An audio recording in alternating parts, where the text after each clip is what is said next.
Hello and welcome back to 365 Days with mxmtoon. I'm Maia, a singer, songwriter, videomaker, Oakland native, and a slight fashionista. I'm also a huge fan of history.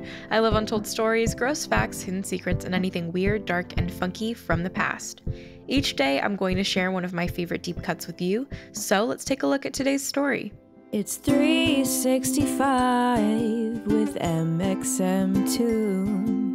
New facts every day, so don't leave too soon. I'm gonna teach you stuff, no it won't be tough. Gonna go a year till you've had enough. It's 365 mxmtoon.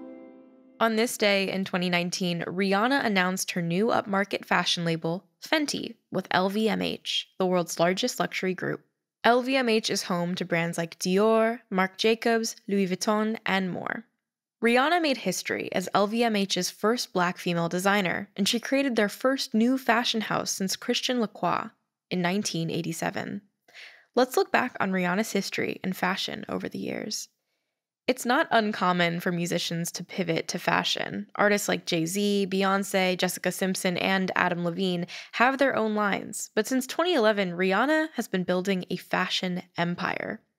By the time she got into fashion, she had already made a name for herself as a musician with 6 studio albums. At the time, her single, We Found Love from Talk That Talk was everywhere, breaking records by topping the charts in 27 countries. But since Rihanna is always doing the most, she took things a step further. She made her first foray into fashion that year, collaborating with Emporio, Armani underwear, and Armani jeans to design a collection of t-shirts, biker jackets, denim, and lingerie.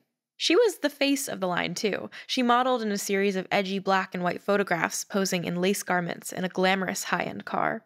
2 years later, in 2013, Rihanna launched a women's wear line with River Island, making her debut at London Fashion Week. She said that she wanted to design for women, who are full of personality and sass. The models walked down the runway in everything from bright red chiffon dresses to hooded one-piece loungewear. From the get-go, the line showcased what people loved about Rihanna. She's classy, but not pretentious or exclusionary. She's laid back, yet even when she's wearing sweats, she still wants to showcase her personal style. She made 3 collections with River Island, and Puma was watching closely. The following year, they brought her on as a creative director. She mixed athleisure and punk styles to create the Puma Creeper, which sold out in 3 hours. The hype train followed her wherever she went. When she released a collection of sequined embroidered denim with Manolo Blahnik, the website crashed due to high traffic multiple times on launch day. With her success in fashion, it wasn't all that surprising when Rihanna expanded into makeup. Fenty Beauty was designed with people of color in mind, offering 40 different shades of foundation from the get-go. Too often, mainstream makeup caters towards lighter skin tones, but Rihanna wanted to create products that included everyone, giving people with darker skin more options. The name Fenty is in reference to Rihanna's given name, Robin Rihanna Fenty. Fans loved the wide range of shades in her makeup line, but a year later, when she was launching the Savage X Fenty lingerie line, people went wild. Like her makeup line, Rihanna's lingerie strives for inclusivity, featuring models of all sizes. As a performer herself, Rihanna has established Savage X Fenty shows as true cultural events, featuring artists like Lizzo, Bad Bunny, Normani, and more. Rihanna has made so much of an impact on her home country, Barbados, that the street she used to live on was renamed Rihanna Drive. Plus, each year on February 22nd, the Caribbean island celebrates Rihanna Day. For more about beloved celebrities and their hometown holidays, you can check out our April 28th episode about Danny DeVito Day. Speaking of cultural events, Rihanna has had some stunning fashion moments herself. Particularly at the Met Gala, Rihanna has a habit of stealing the show. Over the last few years, celebrities have shown up to Vogue's annual star-studded event in even more creative ensembles, and each time, Rihanna slays. Each year, the Met Gala has a different theme, which dictates the style of the event. At the 2015 event, she wore an extravagant yellow gown designed by Guo. As the train of her dress cascaded down the stairs of the gala, Rihanna became one to watch in fashion. In 2018, when the theme was Heavenly Bodies, Fashion, and the Catholic Imagination, she took things a step further. Rihanna showed up in an intricate Pope-inspired ensemble adorned with pearls and jewels. Despite her impeccable track record, Rihanna's luxury label with LVMH didn't pan out as expected. After releasing her luxury line in 2019, LVMH put her brand on pause less than 2 years later. Some cite the pandemic's impact on high fashion, but others thought that the brand didn't take off because the price points weren't accessible. Rihanna's beauty and lingerie lines earned a significant following because they delivered on the promise of inclusivity, but fans of those brands likely wouldn't splurge on a $200 t-shirt. Still, it feels like Rihanna didn't quite get enough time to find her footing with the Paris-based fashion company. Despite the setback, Rihanna's other brands are still thriving. And hey, maybe without the Fenty luxury line, Rihanna will have time to get back in the recording studio. Whatever she does next, I know it'll be great. Now let's talk about music. Today, in 1994, Weezer released their self-titled debut album featuring songs like Buddy Holly and Say It Ain't So. By the following year, the record was certified triple platinum. Even though much of their music chronicled the experience of being an outsider, this record propelled them to stardom, and you could say they definitely became insiders by the end of it. The album's cover featured the 4 band members standing awkwardly against a blue backdrop, earning it the nickname The Blue Album.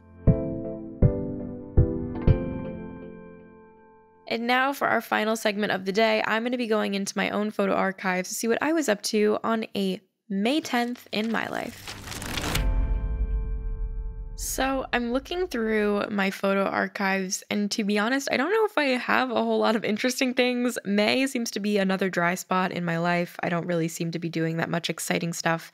However, I do have saved photos here of a piece of architecture that I was studying back in May 10th of 2017. And it's the Serpentine Pavilion, designed by Maia. So if you don't know what the Serpentine Gallery is, it's a place in the UK where they annually invite an architect to create a pavilion, which is an outdoor structure, and have that stand there for 12 months. And so Maia is an artist that I really love and admire, in his political statements that he makes through the artwork that he creates. And he's an incredible creative and incredible mind if you want to look up his work. But he was invited to design a pavilion at the Serpentine Gallery, and this is a really interesting piece of architecture. I won't nerd out too much on it just because I don't want to bore people to death with my other interests that I have here. But the way that it looks is it kind of has this sunken feeling. They dug into the ground at the Serpentine Gallery and then covered it with this overhang that basically has a pool of water on top, so it reflects everything like the sky. And when it gets dark outside, all these lights start illuminating this sunken area that they've created with a bunch of stools and benches so people can hang out and exist underneath the shade of this, like, basically this floating pond. But it's a really cool piece of work, and I think this is one of kind of my bucket list things that I would love to do, is go and visit the Serpentine Gallery in the UK and experience one of the pavilions of whichever one's on display. But Maia is one of my favorite artists, and this is one of my favorite things that happens in the world. So yeah. Thank you for going back in time with me, and remember to subscribe wherever you listen to podcasts so you can come back tomorrow for more stories from the past. I'll see you then. It's 365 with mxmtoon. New facts every day, so don't leave too soon. I'm gonna teach you stuff, no it won't be tough. Gonna go a year till you've had enough. It's 365.